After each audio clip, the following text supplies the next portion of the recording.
got a fright because we don't get any strangers coming around this, late at night.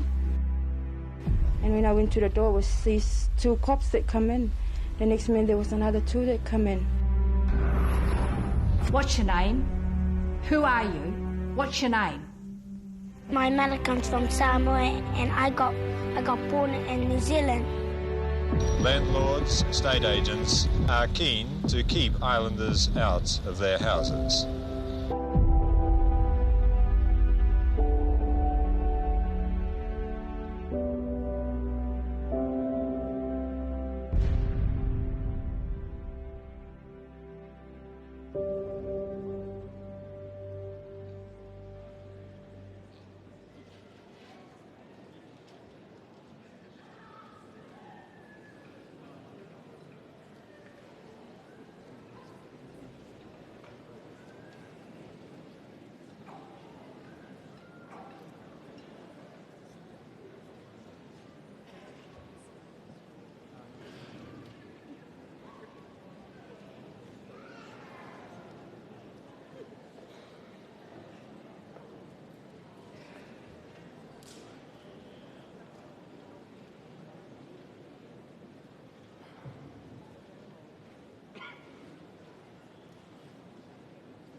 Ladies and gentlemen, if you can, please,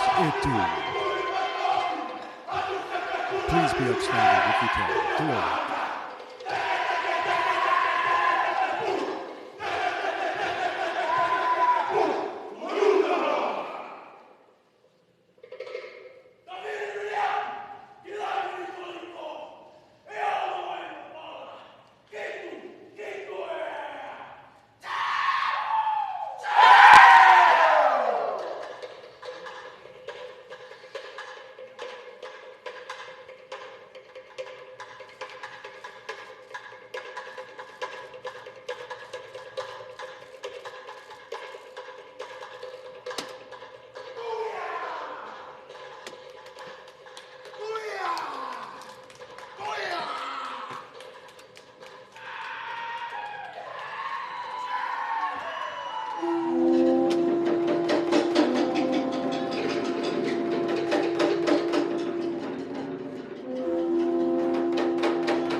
Kia ora tātou. Warm Pacific greetings and welcome to the Auckland Town Hall. We welcome the Cook Islands, Pe'e and Imene. Before that we had the Takalo War Challenge led by the Ponataki Atua Toa Niue.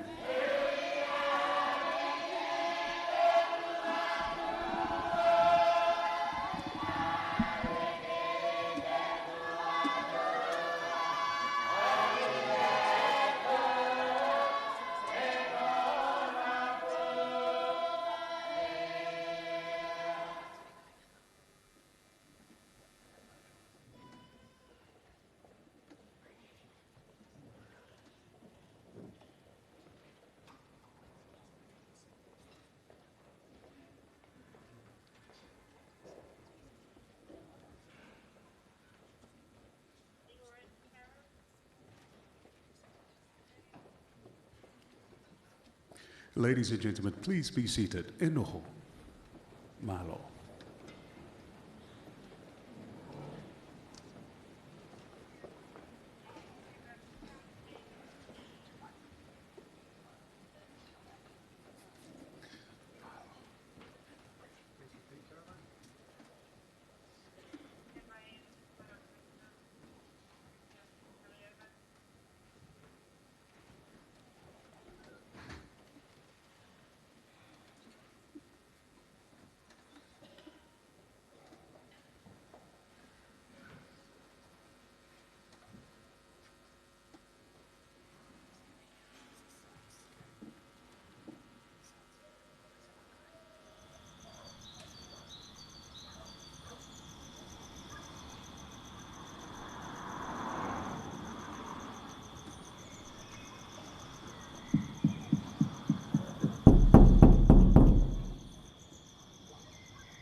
te hono tenei ka mau, mau whiwhia, mau rawea, ki o puta ki te whaio, ki o puta ki te o moromo. Ue te pau o te whare ki o tū tangatanga, he kapua whakairi nā ku ki runga maunga ki e, taku kiri katoa kia e te anu matau e tau e. Nau mai e waha ki tā kutua, wairea, wairea, wairea tūna tā reko reko ana, wairea uta, wairea tai, wairea tōne tapu e. Ka hura tangata uta me tūra ki atu ki tangata tai, ka hura tangata tai me tūra ki atu ki tangata uta. Pērā hoki rā, te korepe nui, te korepe rā, te wāhi ewa, te tatoi ewa. Whakamaua, tamaki te ara ki te rangi tā, whanga, he tauira mai, he tauira mai. Ko te whakariki katoa, whakariki tukua mai ki a piri, tukua mai ki a tata, ki a whitirere a manu, tukua mai ki te pai au e, nuku e. Tamai a hua i a pua ki te pā uri, te pā tanga, ki tua pai. Tēnei te toki a rata kau, ka mau karanga ki te tāhu hunui a rehua, ki a rake ana ko tāne, hi te pupuhi, hai ki mi ara, hi te hai au, ki te amarama. Ko te mauri tēnei ka whakapiki, ko te mauri ora, ko te mauri tapu, ko te mauri o kutupuna, ko te mauri kei au tūperiri, kei au ngā hote tāu teuri mutu, kei au ko ngā tiwhātua rākai. Ko te mauri tēnei ka whakatoki tēnei ka upapa, anei ki a koe rongo nau mai e rongo ki tō tātou ka upapa, nā ko te rongo mau tēnei, ka mau whiwhia, mau rawea, ki a puta ki te whaiau, ki a puta ki te amarama. Uhi, uero, tamai te mauri, haumi e, hui ai, taiti e.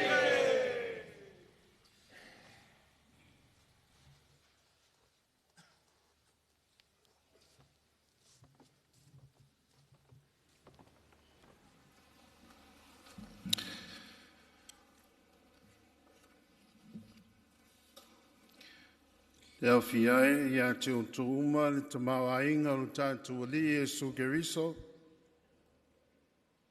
Le alofa tu noa le atua le tamā, le mawhitanga ma le angang pa ia, ia te ia pere vi inga ma le whamanu nei, e o lava i le whavavau.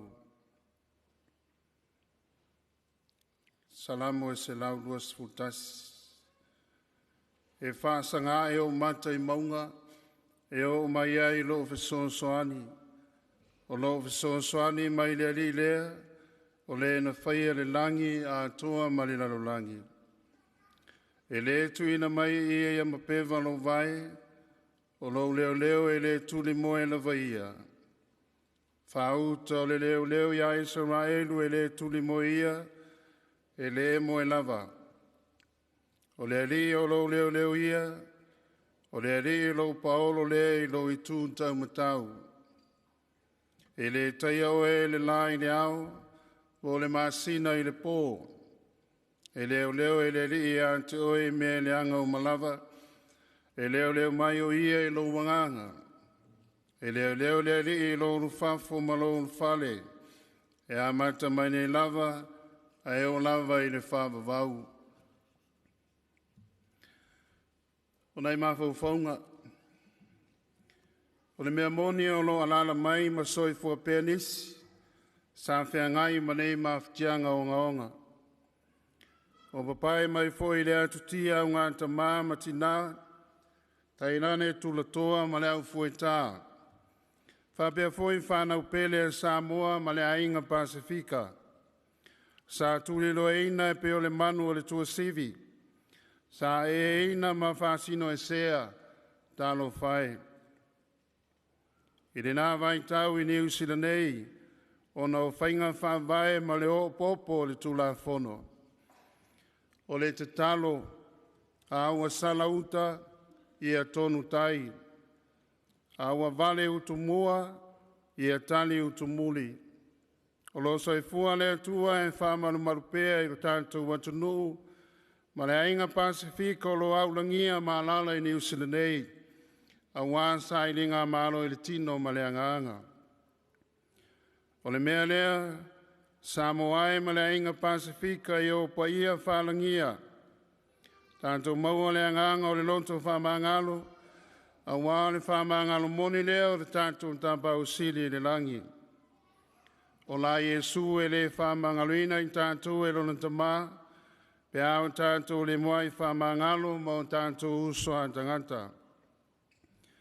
Tātou whamangalo I ni lape, ma whātā whea ni eri mamate, ai tātou tāloa le anganga o le antua soifua nā te taita ia I tātou uma, e le ngata I taim tangata anu uma New Zealand, whapea foi I tātou Samoa uliuli, ma le tātou ainga Pasifika uma, o loa lala, ma se wolo no nofo I New Zealand nei, ia whamania mai le antua I le nei aso, ai se o tātou te talo.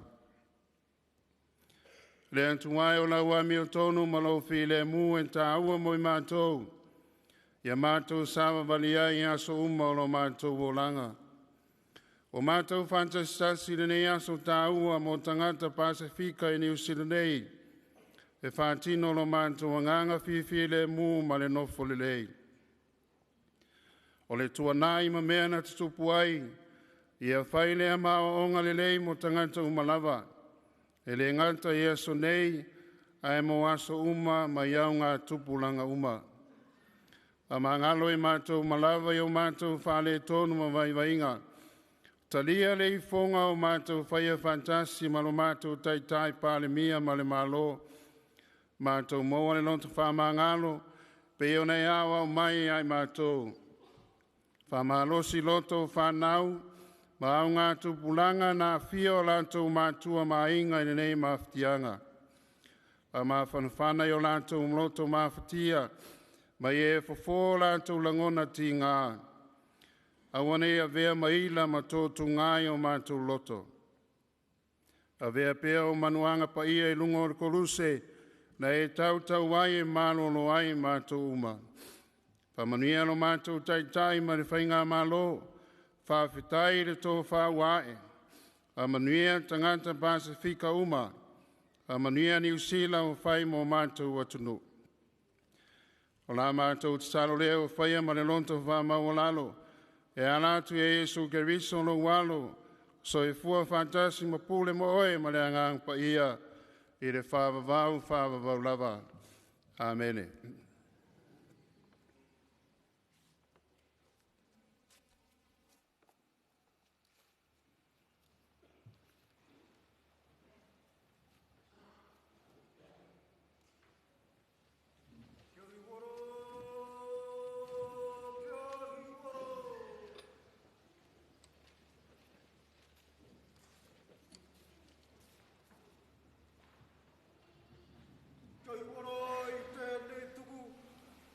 Kia hiwara I tēnā tuku, kia tū, kia ho, kia matara. Ko te rangi e tū le ka noho I Hawaii. Ko te tīmatanga o ngā tātai, e tui nei a tātou ko Ngāuri, ka tīmata I reira. Ka tīkina tui ataranga, nāna ko Māui. Nōna noa te matau nui I te rangi rā, I ki tea, e o tātou mātua tūpuna, e hi ake ana I tuka, I te moana, ara ko te whenua, tūai tātou. Mai taua wā taino atu ki te rā e tū nei. Hei tātū haere, o te pūtaketanga, o tēnei mea whātua. Ka tīmata ki reira, ki te hukua tika, i muri whenua. Mahue, a muri whenua i o mātou Ngāti whātua, kātou ki te hokianga, whakapau karakia, te puno a te ao mārama, laro i te pūtake, tanga o whiria, arā ko te pai aka te riri, ko te kawa arāhiri. Ka puta atu i te wahapū a hokianga, ko tahi ki reira, ki ārai tūru, ko tahi ki reira, ki aniniwa, ka tere tonu atu, i te taha tōnga, kātou ki kawerua, he kōrero whakamaumaharatanga, huki tēnei, e meana, ko tahi te tangata ki Hawaii, ko whakatau anake. Ka tere tonu kātou ki maunga nui, ka eke ki runga, ko te mana, mo te roroa, ko te tangata, ko tāho. Ka heke whakararo, ki ngā riu, ki ngā whāruarua tanga o kaihu, kātou ki tu tāmoe, ka mihia a ngā ririki, ko te tangata o nganaia. O, ka titiro a tu tāmoe, ka titiro ki a tangi hua, he tohu whakamaumahara tēnei ki ngā waka e rua. Ora, ko te pōtai o wāhie roa, ko te wharau, ko ngā ringa whakaero, ngā maiki. Ka whakatere a ngā waka, ka u ki te wairoa, ka mihi huki ki ngā pau whakaarara, ia toka, ia matu whēteke, ka tere tonu atu, ka u ki te kaipara. Ka tau atu ki tā pora, ko tōna whakatau ki tā pora, whakatahuri waka, whakarere wāhi. Ka titiro a tā pora, ka titiro ki pauto, ki te pāo tangaroa whakamana, ko te mana ko te uri o hau, ko tōna tangata ko hau mai pārungu. Ka titiro ki te taha whakaterāwhiti.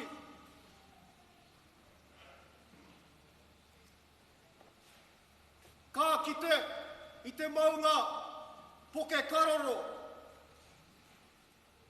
Me mihi a Ngāti Mauku, Ngāti Tahinga, Ngaitahu Kātika. Ka titiro a poke karoro, ka titiro ki a kiki tangi ao, kia maumaharatia a tūkoia. Ka titiro a kiki tangi ao, ka titiro ki maunga atuarahi. Ara, ko te maunga mate. Ka titiro a maunga atuarahi. Ka titiro ki tuhirangi. E koa ko te mano Ngāti Rango, ko te tangata o rango kaiahu. Ka titiro whakate tonga. Ka titiro ki te maunga atuhirangi. Kia o takanini. Ara, kia Ngāti whātua tūturu.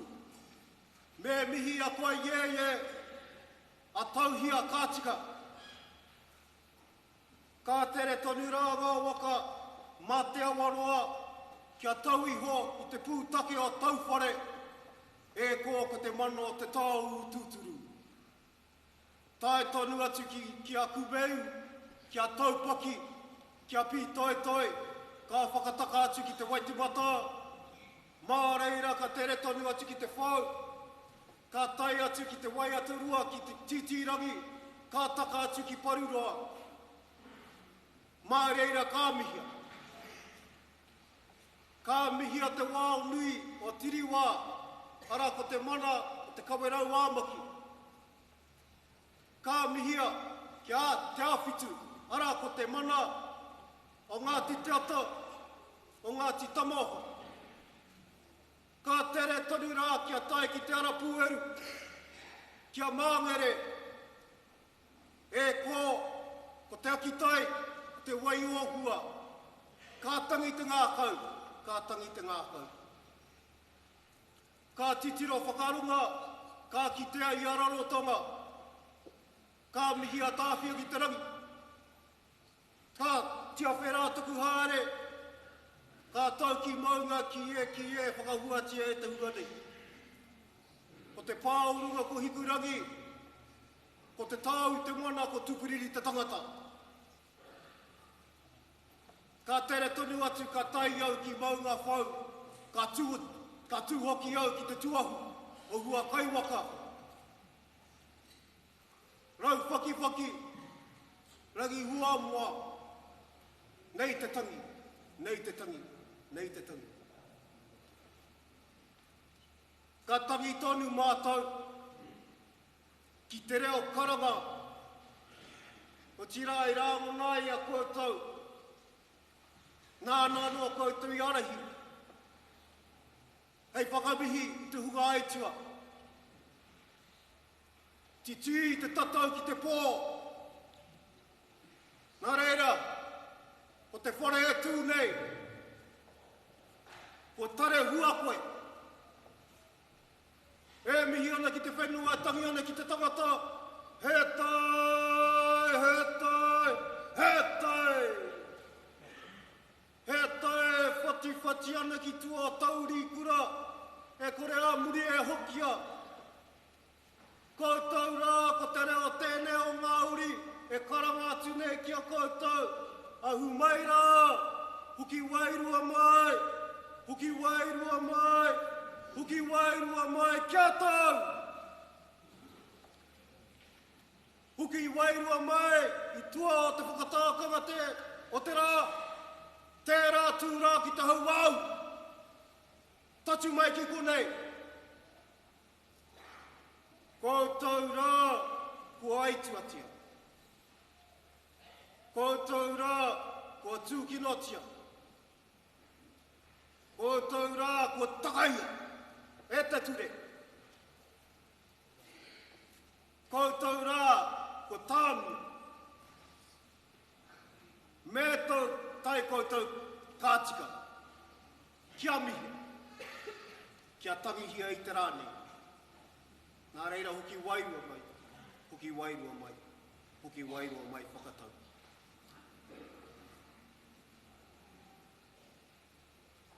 Tūrou i te rangi. Tūrou i te whenua. Tūrou hawaiki.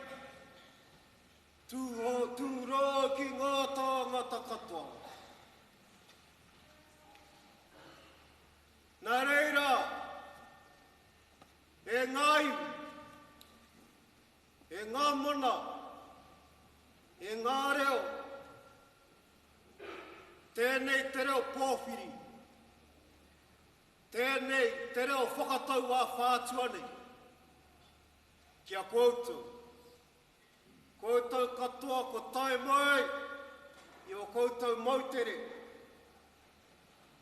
i o koutou takiwā rohe, kāinga no hoki i te rānei. Ka tui atu, kia tuia mai, ki o mātou, maunga whakahirahira, e karaputi nei a tātou. Puke i ringa kōrero, mara e tapu, wai tapu anō, koe a hoki te era heke ana, mai te rimutahi, tatu ake, ki te waihora tūnei, e wai pukingi ana, e wai ngā nui ke raro i a tātou nei. Tā te mea, he reo pōhiri anō e rā, ka whakara ke te kōrero, Tēnā koutou. Tēnā koutou. Tēnā koutou katoa. Tēnā koutou ko tatu mai nei te rā nei. Kia kite ake. I te mahi nei, e kawe ana, e tēnā mautere me te mana o te moana nui a kiwa, Aotearoa, Hurinoa. Tēnā koutou ko tae mai ki tēnei rangi whakahira rawa atu. Tēnā hoki koutou. E tikana ki a mihi a koutou. E tikana ki a mihi a koutou. E tikana ki a tae mai koutou. Nā reira, nei rā te mihi, kia koutou, whakatau maira. Whakatau maira.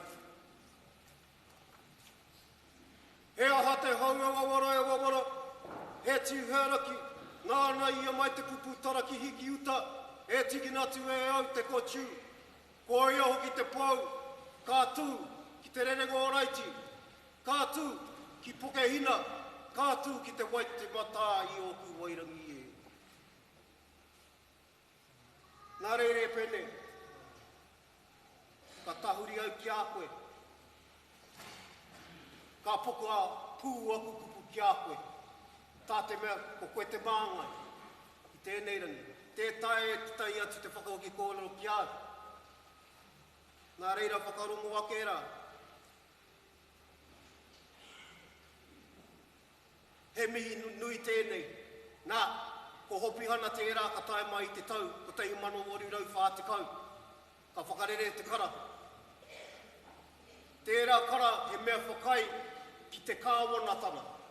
Kaua ki te tino rangatiratanga. Nā reira he mihi tēnei. Ki a koe, o tira ki a koutou me tō rangatira. Tā te mea he rangatira anō tō mātou ki tēnei tanga. Me mihi tō rangatira kātika. Mōna, e whakaingi ana ki tēnei kaupapa. Tēnei kaupapa whakapāhā. Tēnei kaupapa hiki i ngā taimahatanga kua tau ke enei uri putanoa te mona nui a kiwa i e rā o ngā tau whiti te kau.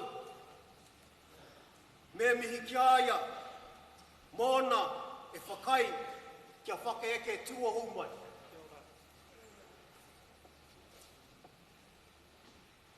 Whakaingia ana ki ngā tā, me ngā wā, me ngā kawa o ngā iwi motuha. Nā reira, ngā mihi. Tēnā hoki koe. Hei tāpirianga e whakai ana ki tō mātou mana e hara i te mea.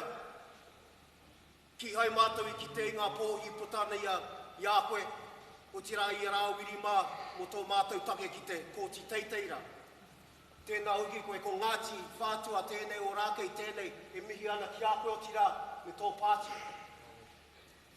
E harai, i te mea, ko warewari i a tari ana, i a hone, me te maha atu anō, nā kōkiri i e rā o ngā porotehi, ka whakatuma i ngā tau e hia ko taha, hoki atu ana ki ngā tau whiti te kau, mā whitu, mā waru, te porotehi, ka tū ki o rākeira.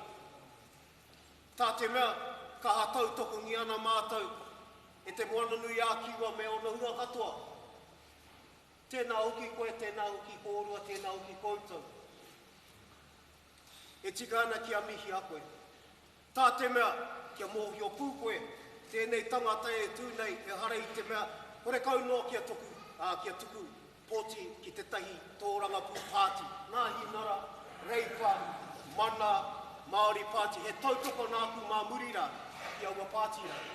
Engari kāre no kia tuku pōti, engari nā tēnei nā.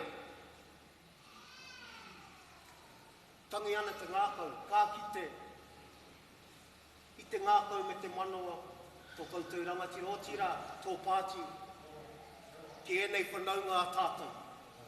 Tērā pia, ka whakaingia tōku ngākau, te wā, ka tai ki te pōti, ka tuku pōti ki aia, o tira ki a koe, me e tahi atu ngā pāti tō rangatira. Nā reire mihia. O tira e te iwi. Aha ko ngā taimahatanga. He koanga ngā kau tēnei, i tēnei tatu ngā mai a te kaha, a te tini, me te mano. Tēnei a Ngāti Whātua e mihi nei ki a koutou, e tangi nei ki a koutou, tēnā koutou, huri noa. Kia ora mai anō tātou katoa.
Tau mahi nei, e hara I te mahi māma.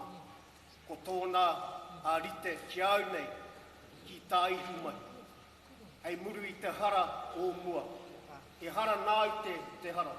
Engari, he tohuranga tira tēnei, nā, ki unuhia.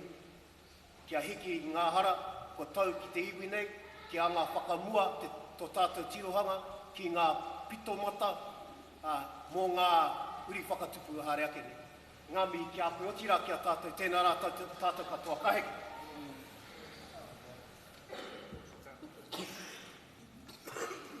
O tihei wa Māori ora. Tihei uri, tihei nako ka tau hāwhakatau ko te rangi I runga nei. Tau hāwhakatau ko te papairaro nei. Ka tau hāwhakatau hai mā tuku mai raro tonga. Ko iaru ku hia manawa pau roto. Ko iaru ku hia manawa pau waho. Kia whakatīnā te more I Hawaiki. E pupu ana e wawau ana kia tāre watu ki te rangi au e eke. Eke panuku, o eke tongaroa. Whano, hara mai te tuki o haumi e. Hui e tai ki e. Kāti ko tōku atua ko tōku piri. Ko tōku atua ko tōku oranga. Ka puta tātou katoa I te whei au ki te au marama. Kia ko orua tahi, nā tō tātou hui ngai whakarute. Kia tō ia mai rā te mana te wāhi ngaro ki roto ki tēnei hui ngā tātou e o tene e mihi. Ka tira ki a koe e te kai pukuru I te paipera tapu. Kia tiakina mai nā I te hāhi o tēnā kua tau mai nei e mihi atuana. Kua kōrero mai nā e kōtau o te taumata kōrero mo te āhuatanga ki ngā itua mahau te wā. Tō reira haere aitu ere aitu kikini aitu tāmaki. Nā nai kōpaki ai te kauai o tērā e tangi ake rā. O tērā e tangi atu nei. O tātou katoa e tangi nei e. Nō reira haere atu rā kōtau te wāhi ngaro. Takahi atu rā kōtau.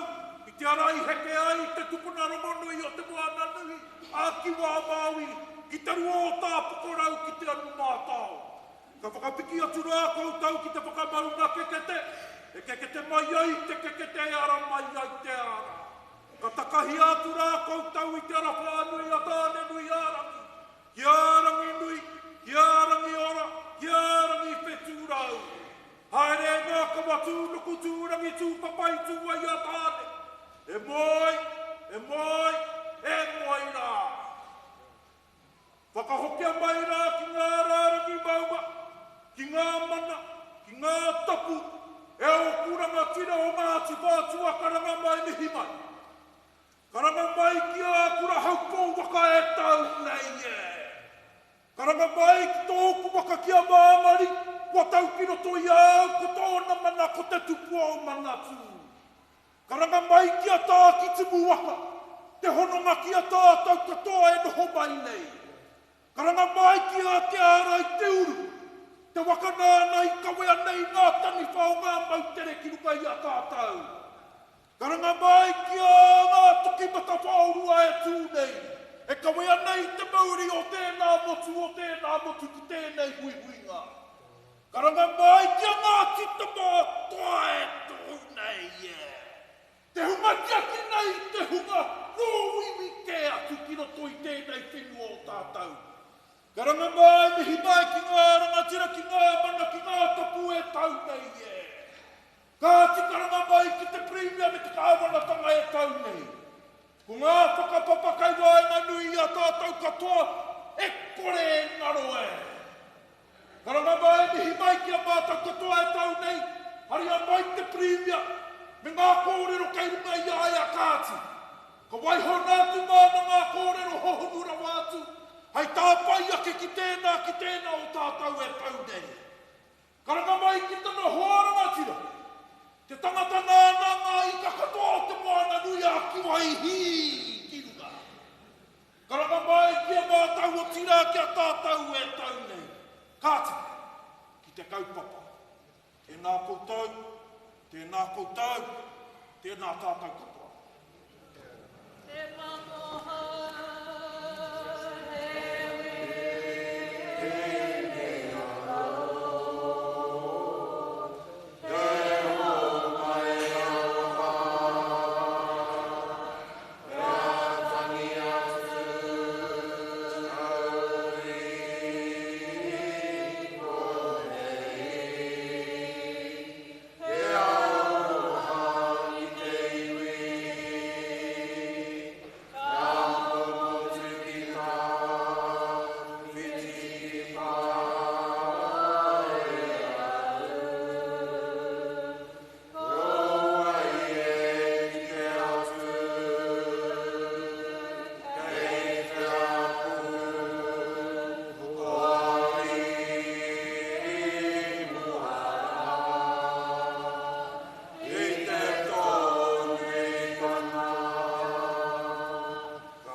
tātai hono rātau kua whikurangi tia hae.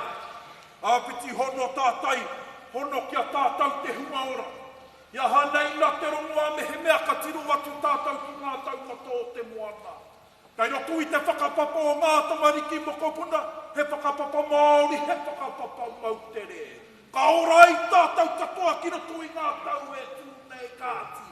Tēnā koutou, tēnā koutou, tēnā tātou katoa.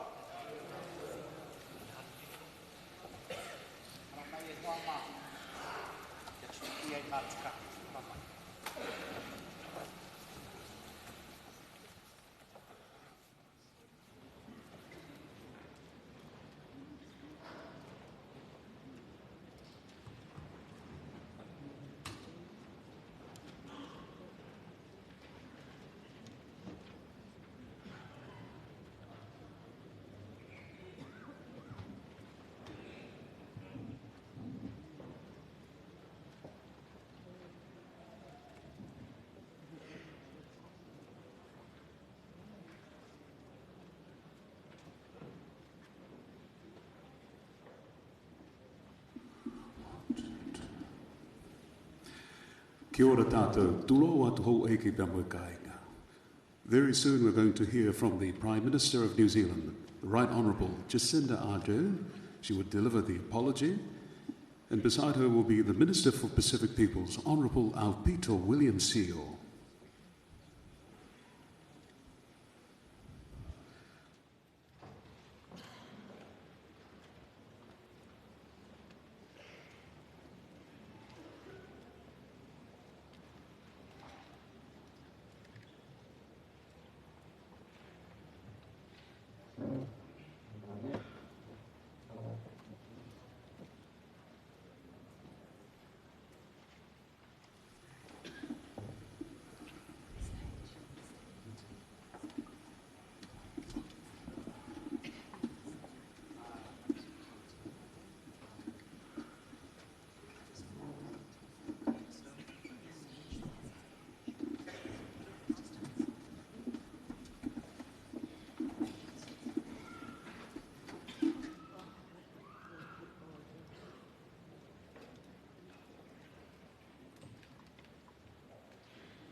Tēnā koutou katoa. Kia ora ana koutou katoa. Whakalofa lahi atu ki mu tolo osi. Talofa ni, malo ni koutou. Nisa bulavanaka. Whakatalofa atu. No ea Māori, kamna Māori. Malo I le mali ia. Malo lava le langi e mama male soe fua mawa. O e tulo atu, tulo na lava. Tēnei te mihi mahana ki a koutou katoa, nā uri o te moana nui a kiwa. Kua rau ika nei e raro I te kaupapa whakahirehere o te wā. Tapu moi tae hamai. Tapu moi nahi tuunga o ku whaa whakatapua. Kai kole ke mautale ae, kole whakamole te uwhai. O te tu lai atu o au o ai avia le tātou nā whā, mali atua e manaloi si leo.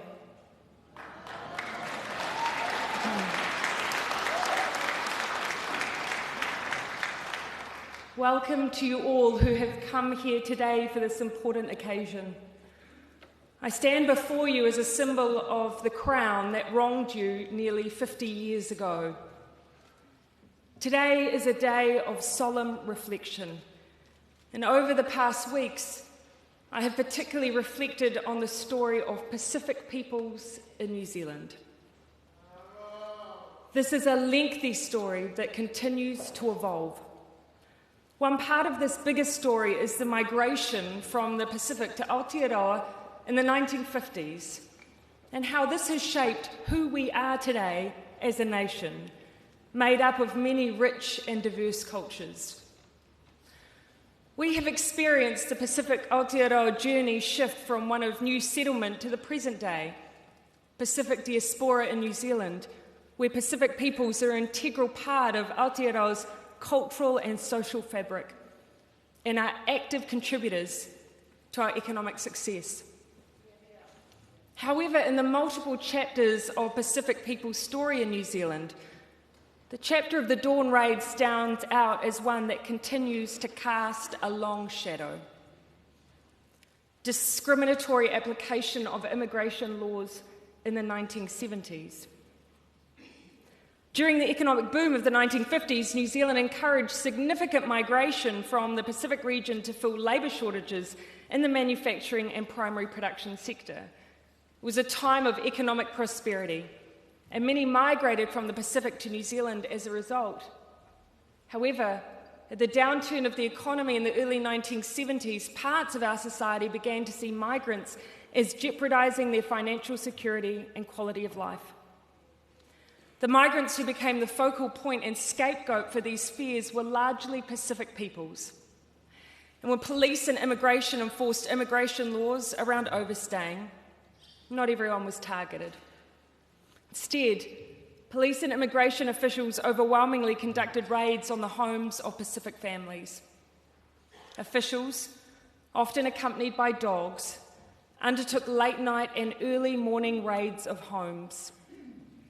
Residents in those homes were woken abruptly, physically removed from their beds and forced into police vans to be taken for questioning.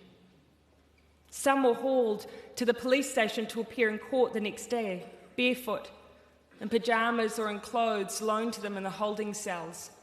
Others were wrongfully detained. During what became known as the Dawn Raids period, police also conducted random stops and checks which required any person, on request, to produce their passport or permit if there was good cause to suspect an immigration-related offence, like overstaying a permit. This lawful provision was exploited to racially profile those who were suspected as being overstayers, with Pacific peoples, Māori, and other people of colour randomly stopped in the street, at churches and schools and other public places.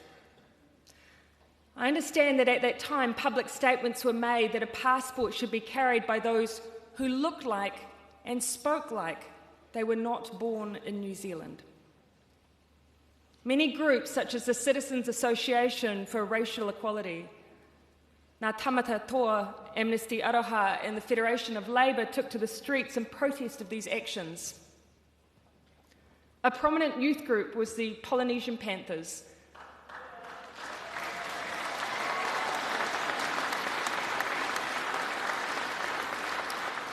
A social justice movement that was founded in inner-city Auckland in June 1971.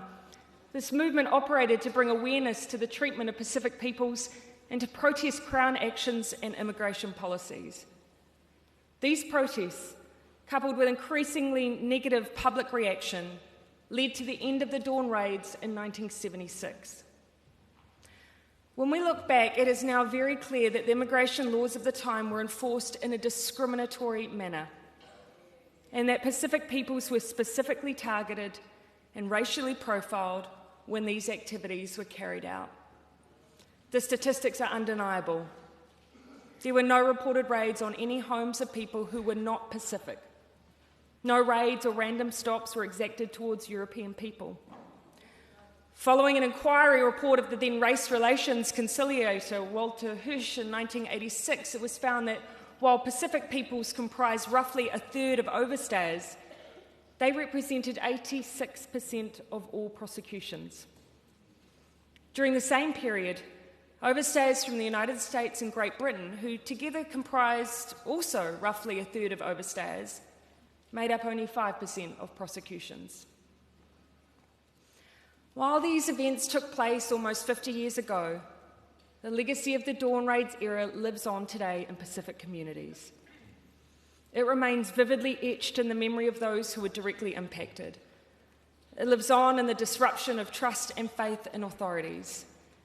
And it lives on in the unresolved grievances of Pacific communities that these events happened and that to this day they have gone unaddressed. Today, I stand on behalf of the New Zealand Government to offer a formal and unreserved apology to Pacific communities for the discriminatory implementation of the immigration laws of the 1970s that led to the events of the Dawn Raids.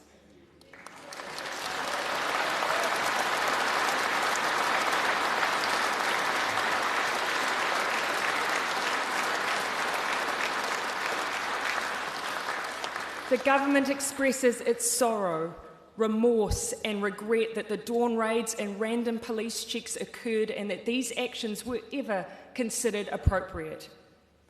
Our government conveys to the future generations of Aotearoa that the past actions of the Crown were wrong and that the treatment of your ancestors was wrong.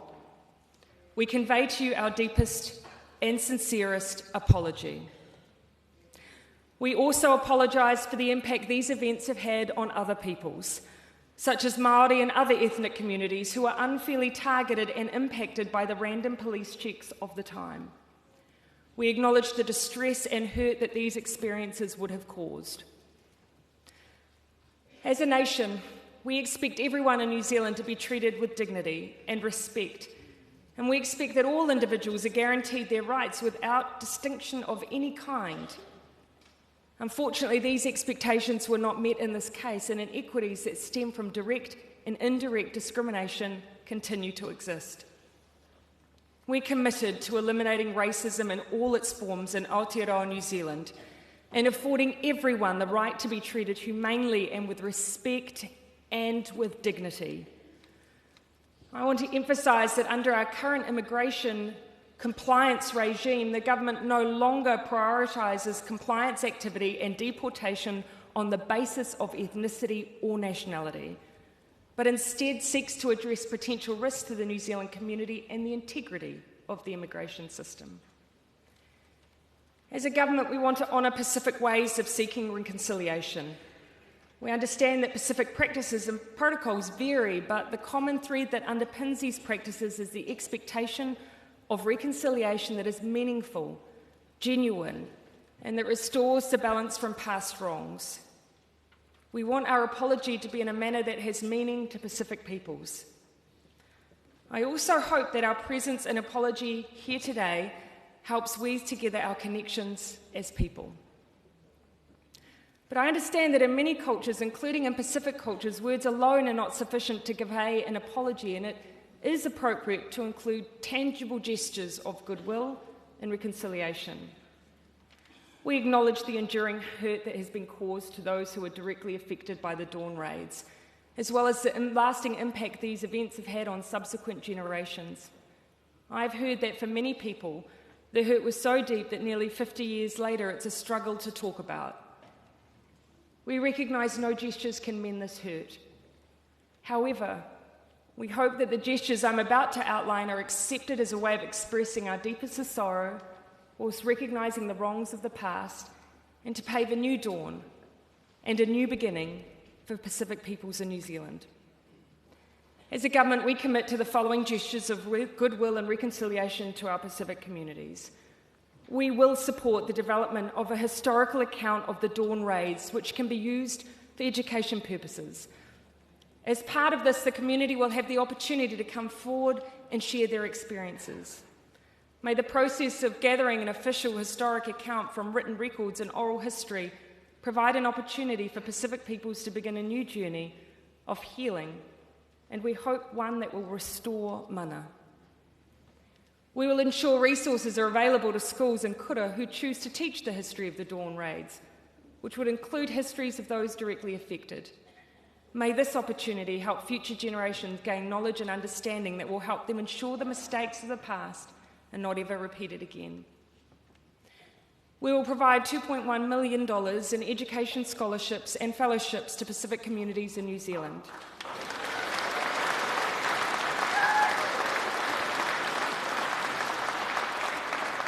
May this gesture provide opportunities for the pursuit of tertiary education on subjects that will build confidence and pride in Pacific peoples of Aotearoa, New Zealand. And we will provide $1 million in Manaaki, New Zealand short-term training scholarships for young leaders from Samoa, Tonga, Tuvalu and Fiji.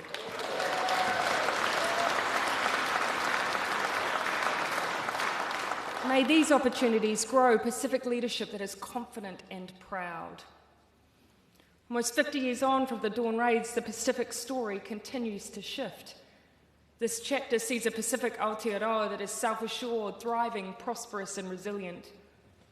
We hope that today has brought some much-needed closure and healing for our Pacific communities, and that it will enable us to keep growing together as a community and as a nation.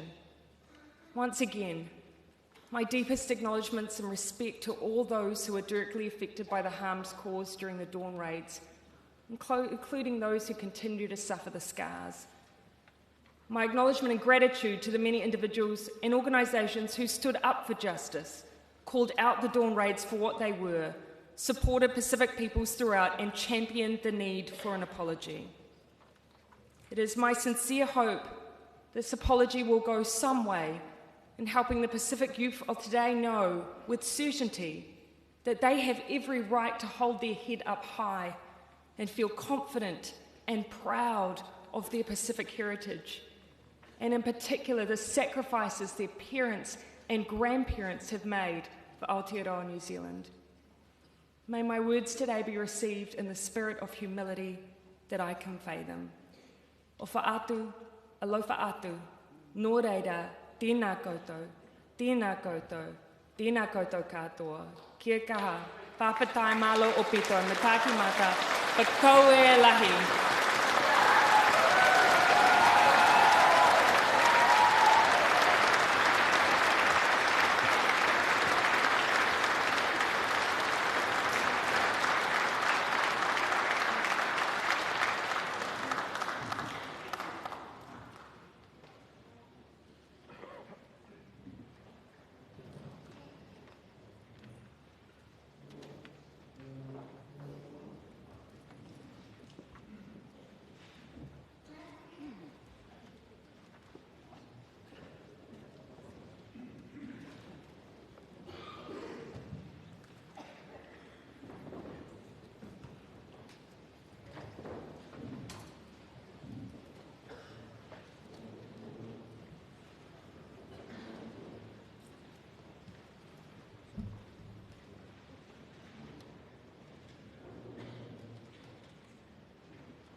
O uku masangi I malai o vavau ma malai kele.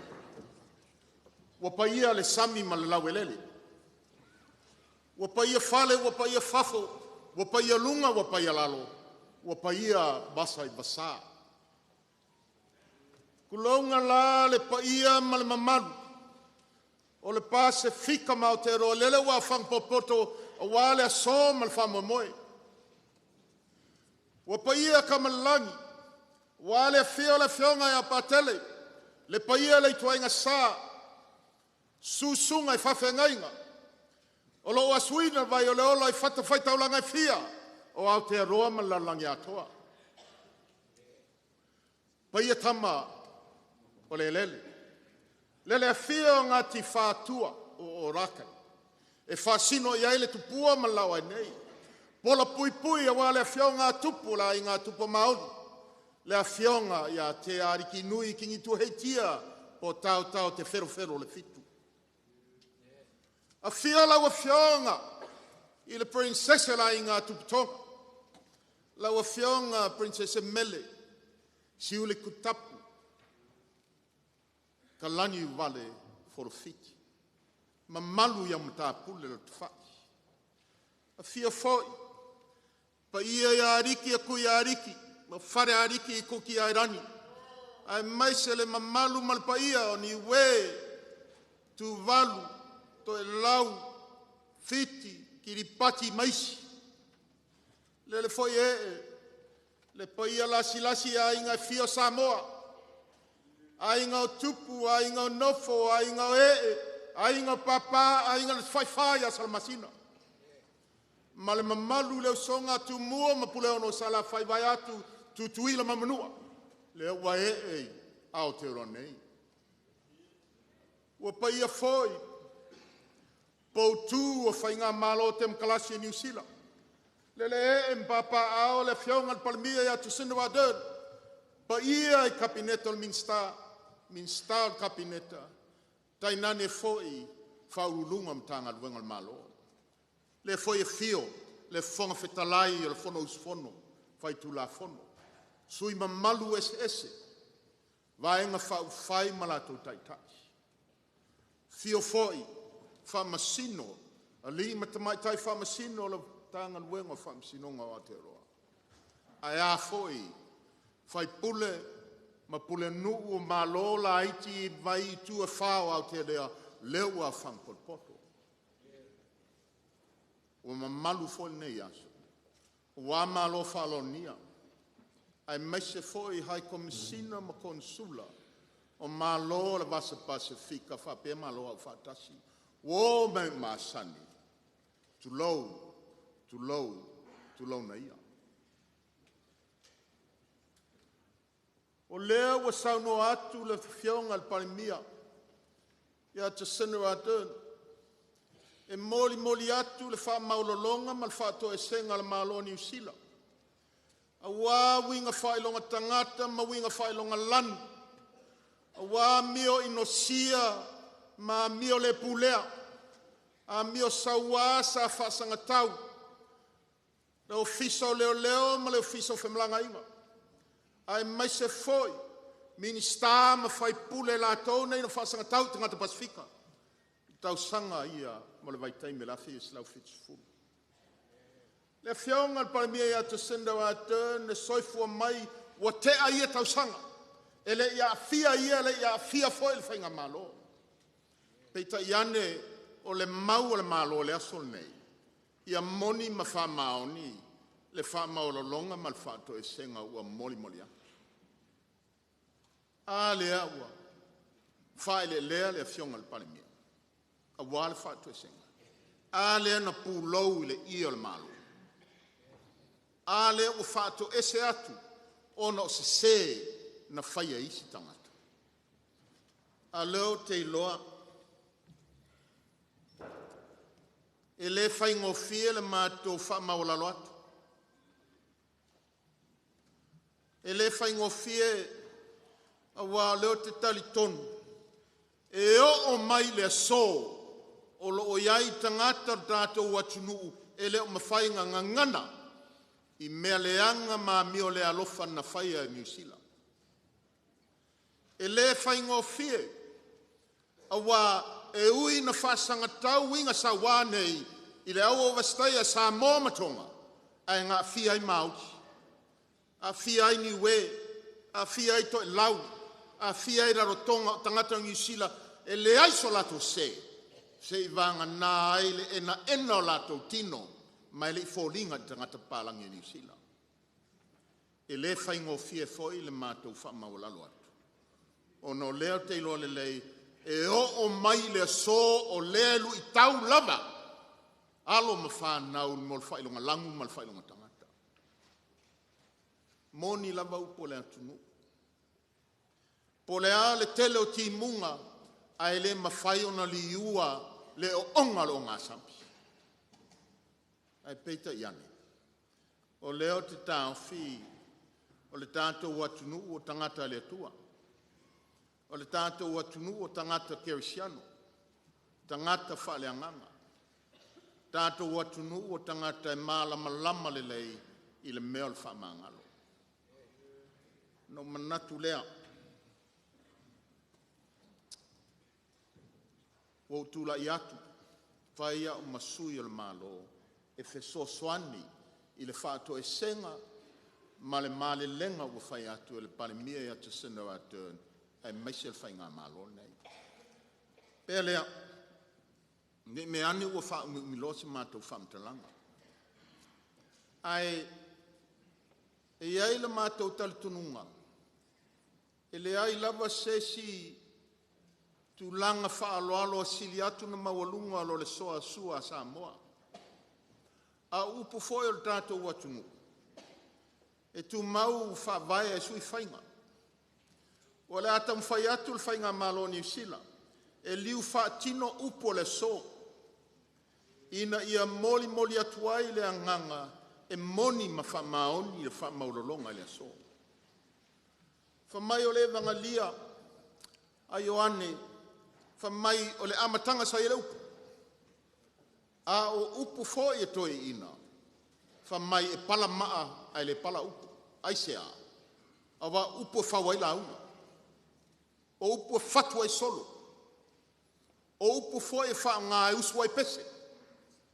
Wa tala tu wha solo ale atu motu le Pasifika. O tala tu motu ma tala tu talinga. Na mato wha pea lea. Wo le tau mawhai. Wo le tau mawhai foi le malo e wha ngā le sua. Wha lo longa peo na masanya. A wo wha ngā le sua Samoa, sua tai, sua taute. Ma le sua tali sua. Le au iwi lea. E moli atu ai le tāua upo le so. A wai tāua tātou upo. Lau a whionga. Mele si uri katapu. Kalani walu fili forofiti. O le sua tai nei al malo. Bala o whionga whai masui mwhaurulunga tangata motu le Pasifika.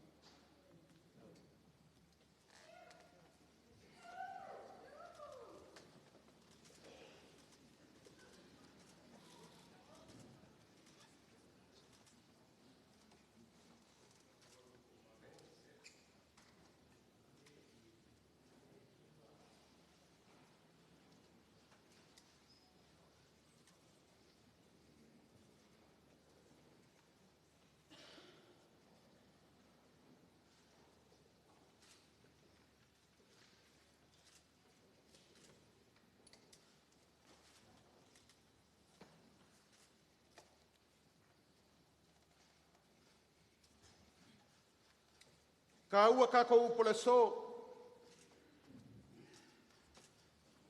O le sua kai le mamoli a kuai upo le whako e senga lenga ma lelenge I ai le whionga le parmia.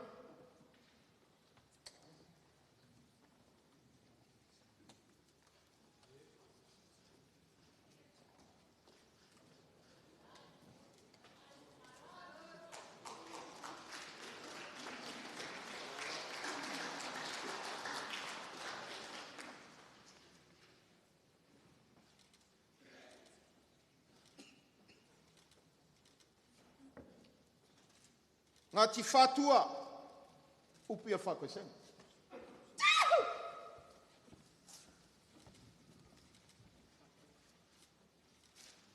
Paura, take it.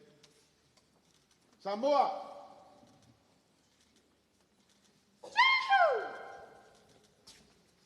Rarotonga.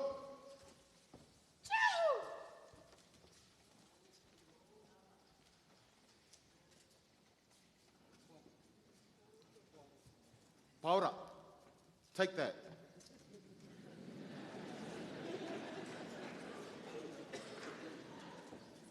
Pastor Kokales. Tuvalu ese tuvalu.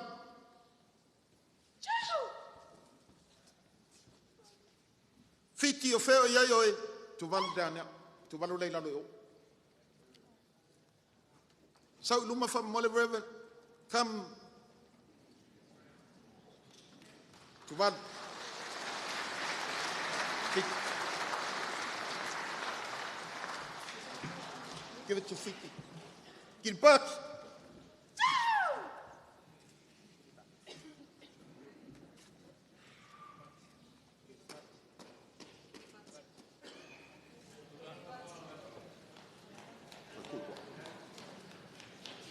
Vai mo monga ke aku. Fa mai le upa ko inga. O le sua kauke e kali ele mangao. O le kamari o ka il fainga malanga. O le vai nga lua lea. Muli aku le upo le fa ko senga. O upo le ngai wa yo ele malo o le afa mauku se kala fa sol piko mai a kuskusia. Inga ia mangingo mai menga kukupu le kausanga ia. La fe slau fik fase o la fe slau fik bongo. O le aunga male ku o le ngaunga male ngai luenga. Inga ia susue umadunga menga kukupu le vai kaimi. Inga ia yali umadunga. Malala malama. Se le fai donga langu mal fai donga kaka. Wat. La wafionga mele si katapu kalani uvalu folfiti o upu ia o le kau kingonga al malo le so.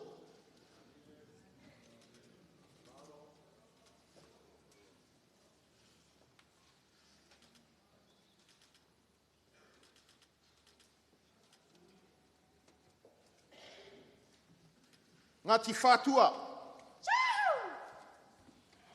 Somebody from Ngati Fatua, take that. Samoa. Rarotonga.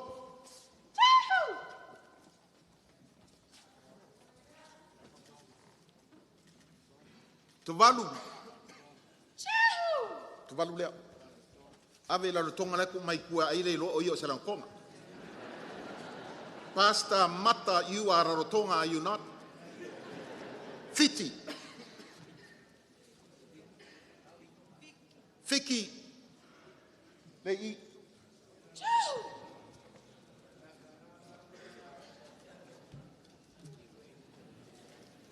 Kiripati.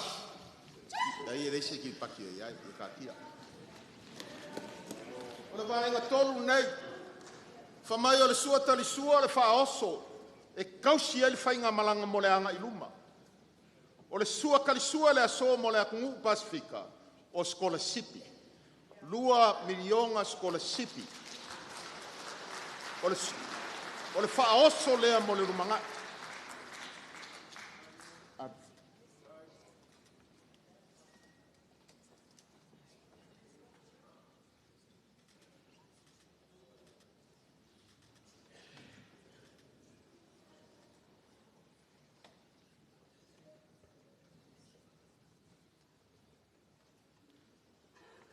La ofionga princesse, la ofionga mele si ul katapu kalani uvalu folfiti. Fa popo atu iai maskor sipi fa pitoa, Samoa, Tonga, fiti tu valu, e mawhai ona o mai nei e a o ngai.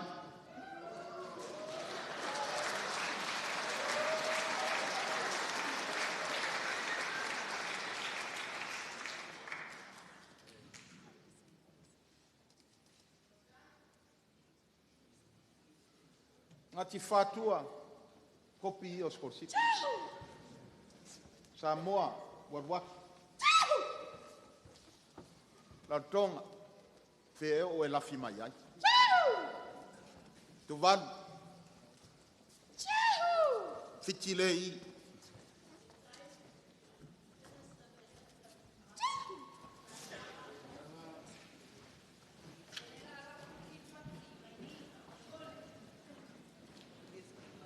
Ai sea ua fai ai whapenge.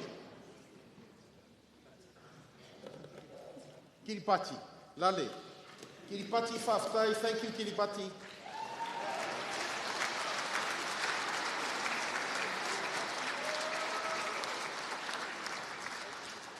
It takes women to take the lead. Thank you, Kiripati.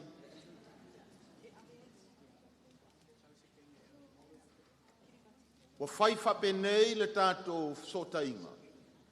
O ngai tāua upo le so. Lau fionga Princess Mele.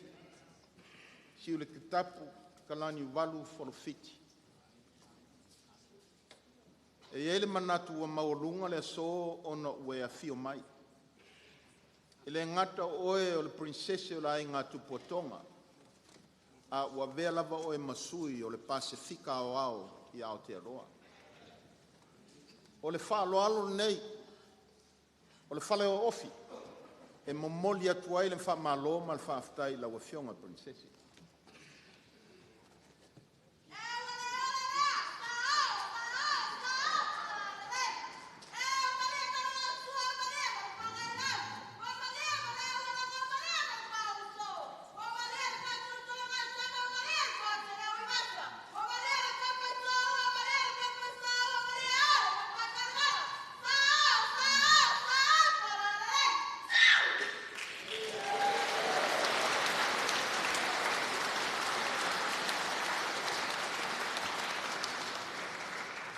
Momoli aku le iol malo lea o le ekoma.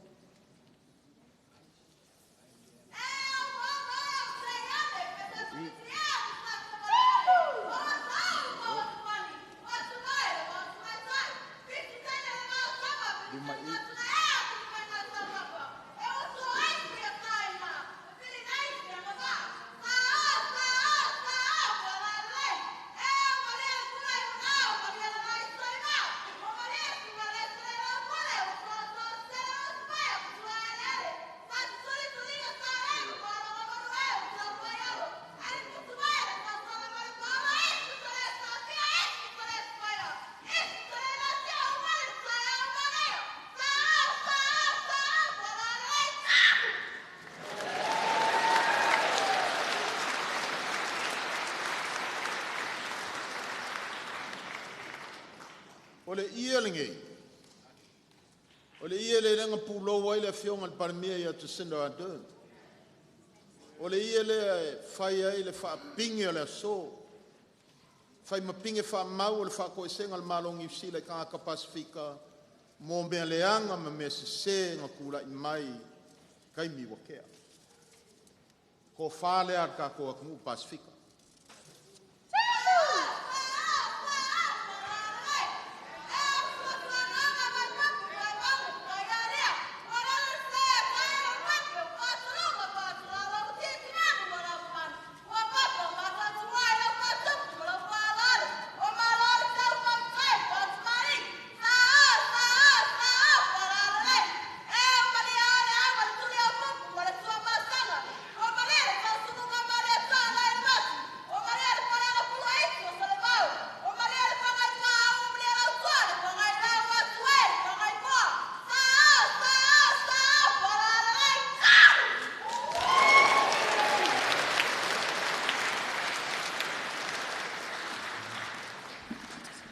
Ke mangaku ngā koe wha mangaku aku e pala maa ele pala upu ka ke ngau i aula pea upu o le so ke mangaku foi ua wha fufonga kangaloa mara inga sa kangaloa e lang ma mori mawinga aso le aso ngei maka ko pa upunga karikongu foi ua mori mau le la, le masinga, ma whiku pupula le langi. O ke karikongu foi e ko kele ngisi, la kou wa whai langi whalaunga. A fia ai mea ngei, wa le ma whai whakasi mai, a la ua mori mawinga le so. Nga mangaku lea, o le mako koe karisanga, mau ke kakalo aku. O ai uma kua singa le akungu, O ai umala ko ua fai langi fo launga. Fe sosoangi mai au ngā kupulanga. I ngā ia maua pea lako malosi.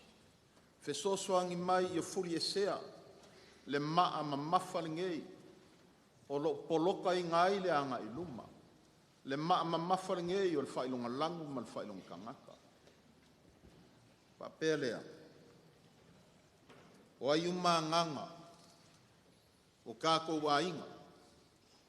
La kou o whai langu. O launga. Le kui māku. O ai uma kua singa singa. O whai langi fo launga. Koe lau. Tu wadu. Kilpati. Maisi. A fio mai. Fe sosoangi mai. Ia wha maa losi. Ia kupulanga la lavao al Pasifika o Aotearoa. I lei kui sasai. O angang. Kua singa singa mai la kou o whai langi whalaunga. La rotonga. Tahiti. Papaete maisi. A fio maia. E fe sosoangi inga ia va ese mai le leanga. O le whailonga langu ma le whailonga kangaka. Karsangaku. Ia nganga o ainga uma ua whai laungi whalaunga. I lei ku i sisifo. Fiki. Solomonga. Papua New Guinea Vanuatu maisi. Mai e sosoangi mai. Muli muli i lei ku i sauke. Niwe konga Aotearoa. Fe sosoangi mai i alom whangau ma kupulanga lalavao le Pasifika.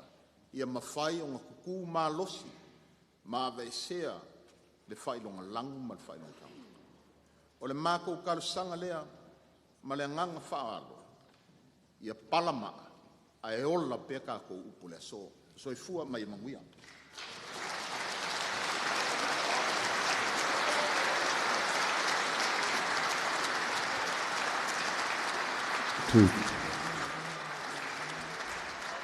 Whaatulo watu ainga, whaftai tele lava, lawa fionga, au pito tō whae Sua William Seal.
Ladies and gentlemen, we're now going to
Pardon me, ladies and gentlemen, Fatulo Watu Ainga.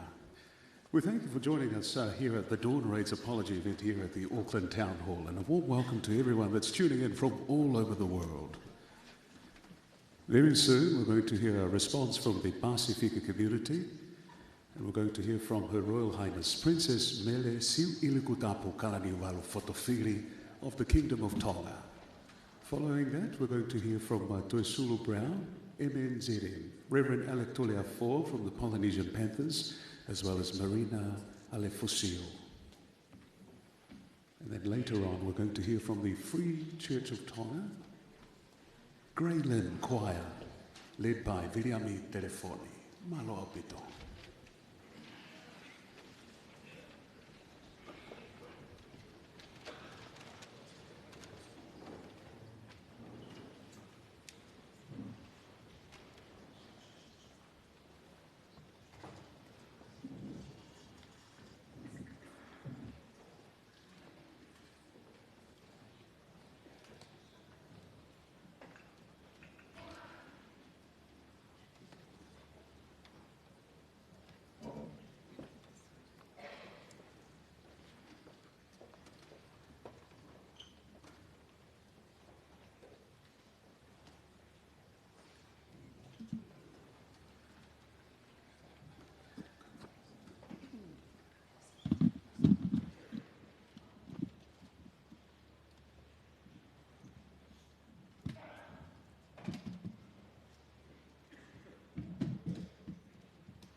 O kua whakatapu ki o tua mafi, o kua whio hi o tau lotonga.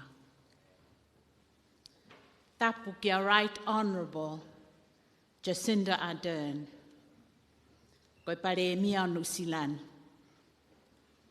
Ka umaaho eik minista o Kalauni, mo kautaki, o ngahi potu ngā ue ai pureanga. Tapu ke he tangata whenua. Moi kere eiki o tau lo nuku ai. Tapu ke a hau eiki. Tapu ke takilotu, kau takilotu. Moi kau whakafofonga, o ngahi matakari kehe, o kakai Pasifiki, o tau kau whakataha he o wau mahu ingani.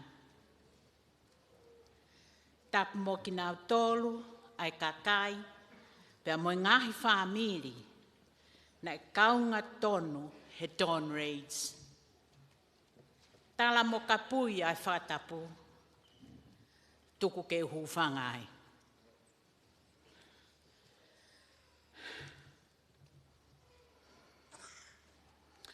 I vividly recall the Dawn Raids and the injustice of treatment applied specifically to my community in the 1970s. At the time, my late father, His Royal Highness Prince Tuperehake, was the Prime Minister of the Kingdom of Tonga. I was in Parliament in Tonga from 1975 to 1977, when the Dawn Raids occurred here in New Zealand. We were very concerned at the time because we knew my people came to New Zealand through a policy setting established by the New Zealand government to fill the labour shortages. The decision to target my people at dawn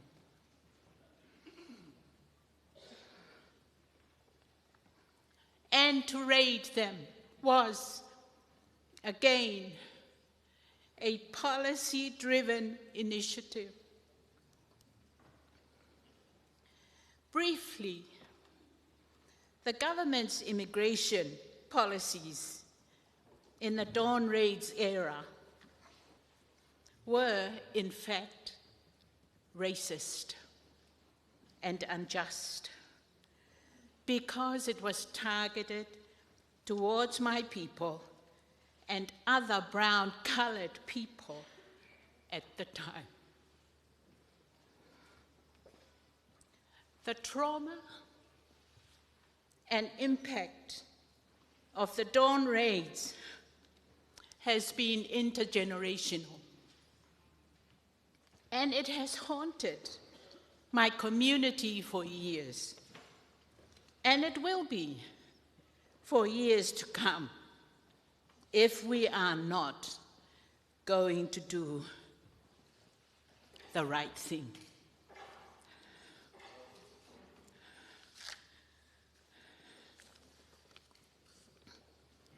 This is a typical Polynesian crying. We are so emotional, I tell you. I'm sorry. It goes with the makeup.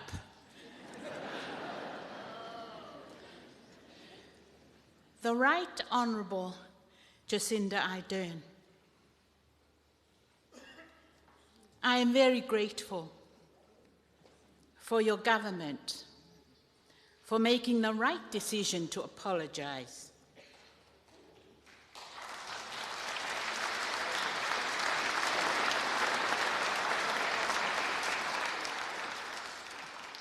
To right the extreme, inhumane, racist and unjust treatment specifically against my community in the Dawn Raids era. Let me assure you that we have accepted the fact that some of our people at the time were on the wrong side of the law. Yes.